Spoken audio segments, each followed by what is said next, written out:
with the kaiju fanbase eating good as of late, all in thanks to Hiya Toys releasing banger after banger, the once proud but now sidelined friend Bandai wanted to get in on the pie, in which this time dug deep into their Toho roster and brought us this piece of shit. Now, for you Gen Alphas that had the fortune of not experiencing Bandai's monopoly, compared to the newer Hiya Toys, the Monsterarts line lies in the smaller scale, and Anguirus is a prime example of such phenomena, as Anguirus stands at roughly 36 centimeters or 14.2 inches tall, making it a midget when next to either your Hiya Toys line or even those of another line that will be mentioned in the near future. Here's Anguirus next to Gunpla, Hiya Toys, Gigan, Figma, and Warhammer figures. For the Emperor! Another point that Bandai and the Monsterarts line was formerly renowned for is their sculpting department, in which, while relatively great, consistency was not Bandai's strong point, and Anguirus symbolizes a jack of all trades of the line's reputation. When first observing the head, Bandai succeeded in replicating the suit's likeness in miniature form as depicted through the sharp and well-painted horns, the this time consistent teeth, and the kawaii Japanese-style Showa eyes, in which you can see through Anguirus' soul.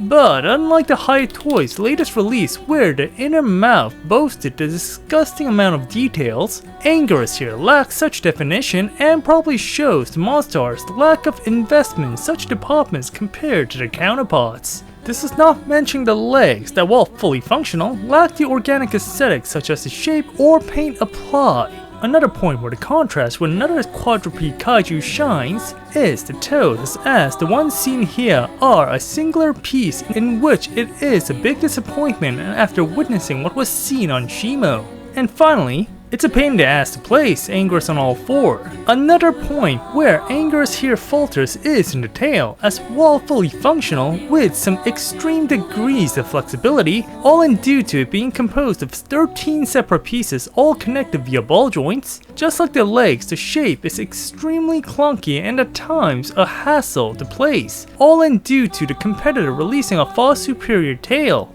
But hey, at least the horns are well painted, just not as good as Shimo.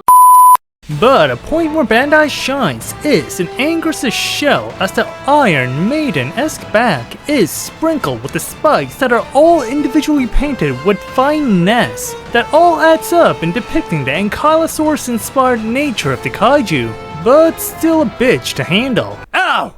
In a good way. Now, what is associated with a kaiju? Some say it's the intricate sculpt, enormous size, or the unique shape of all the individual kaijus. No accessories. 거짓말입니다. 이건 모함이에요. 인격 모독입니다. And Anguirus, just like any other kaijus, likes to come out solo. So if you're expecting a figure with accessories, might I recommend a separate faction?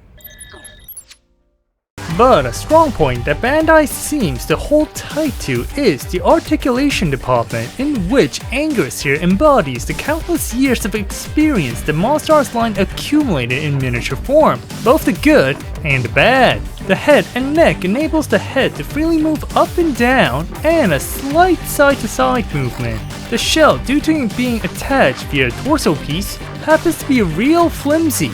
The legs, while flexible with the numerous pieces, is more or less identical to the competition's latest release, but no individual toe movement.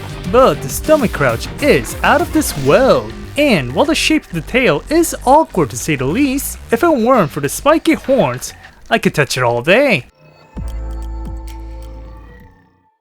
So, here we are at last, Bandai's latest iteration of one of the Big G's greatest allies regarding a Monsterarts figure stands at the upper echelons. Such highlights can be seen through the intricate sculpt, clear paint job, decent size, and a superb range of movement, is what I would say had it not been for the competition that brought something very special this year. As Hiya Toys, especially with their own iteration of a quadruped kaiju, not only matches what the Monsterarts brought to the table, but surpassed it with flying colors. That puts Anguirus here more or less a relic of the past rather than a figure released in 2025. So if I were to give my final verdicts regarding this figure, while the efforts that Bandai went through are clearly evident with what the competition brought to the table, Bandai's efforts were more or less in vain.